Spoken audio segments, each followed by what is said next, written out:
An alarm went off. Part 3. I'm glad Laurie seems so happy and busy that he's given up smoking and lets his hair grow. You see, Beth manages him better than I did. I'm not jealous, dear. Do your best, only don't make a saint of him. I'm afraid I couldn't like him without a spice of human naughtiness. Read him bits of my letters. I haven't time to write much, and that will do just as well. Thank heaven Beth continues so comfortable. January. A happy new year to you all, my dearest family, which of course includes Mr. L. and a young man by the name of Teddy.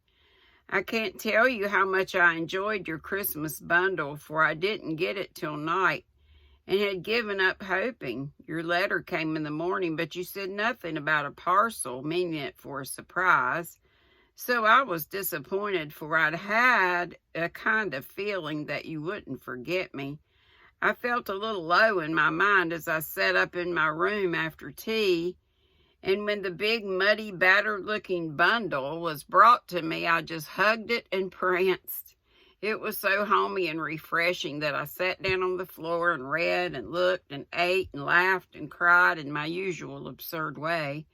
The things were just what I wanted, and all the better for being made instead of bought. Beth's new ink bib was capital, and Hannah's box of hard gingerbread will be a treasure. I'll be sure and wear the nice flannels you sent, Marmee, and read carefully the books Father has marked. Thank you all, heaps and heaps. Speaking of books reminds me that I'm getting rich in that line, for on New Year's Day, Mr. Bear gave me a fine Shakespeare. It's one he values much, and I've often admired it. Set up in the place of honor with his German Bible, Plato, Homer, and Milton, so you may imagine how I felt when he brought it down without its cover and showed me my own name in it from my friend Friedrich Bear. You say often you wish a library. Here I give you one, for between these lids, he meant covers, is many books in one. Read them well, and he will help you much, for the study of character in this book will help you to read it in the world and paint it with your pen. I thanked him as well as I could and talked now about my library as if I had 100 books. I never knew how much there was in Shakespeare before, but then I never had a bear to explain it to me.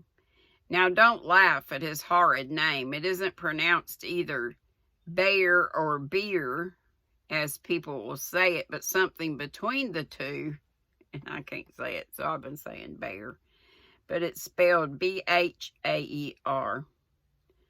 But something between the two, as only Germans can give it. I'm glad you both like what I tell you about him, and I hope you will know him someday. Mother would admire his warm heart, Father his wise head. I admire both and feel rich in my new friend, Friedrich Bear. Not having much money or knowing what he'd like, I got several little things and put them around about the room where he would find them unexpectedly. They were useful, pretty, or funny. A new standish on his table, a little vase for his flower, he always has one, or a bit of green in a glass to keep him fresh, he says, and a holder for his blower, so that he needn't burn up what Amy calls malkers. I made it like those Beth invented, a big butterfly with a fat body and black and yellow wings. Worsted feelers and bead eyes. It took his fancy immensely, and he put it on his mantelpiece as an article of virtue. So it was rather a failure after all. Poor as he is, he didn't forget a servant or a child in the house, and not a soul here, from the French laundry woman to Miss Norton, forgot him. I was so glad of that. He got up a masquerade and had a gay time, New Year's Eve. I didn't mean to go down having no dress, but at the last minute, Mrs. Kirk remembered some old brocades, and Miss Norton lent me a lace and feathers. So I dressed up as Mrs. Malaprop and sailed in with a mask on. No one knew me, for I disguised my voice, and no one dreamed of the silent, haughty Miss March, for they think I'm very stiff and cool, most of them. And so I am to whippersnappers, and could dance and dress and burst out into nice derangement of epitaphs, like an allegory on the banks of the Nile.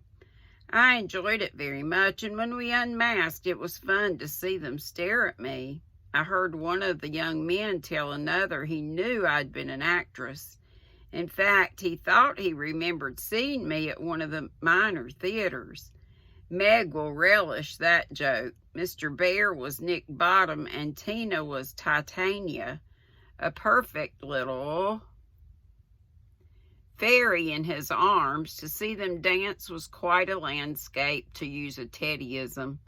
I had a very happy New Year after all, and when I thought it over in my room, I felt as if I was getting on a little in spite of my many failures, for I'm cheerful all the time now, work with a will, and take more interest in other people than I used to, which is satisfactory.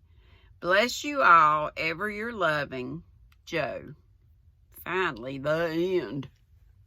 Sorry about that alarm going off. Love you all. Have a pleasant night. And hope to see you tomorrow. Live at 5. I hope I can go on YouTube. But if not, StreamYard. Love ya. Be sweet. Don't be ugly. Bye-bye.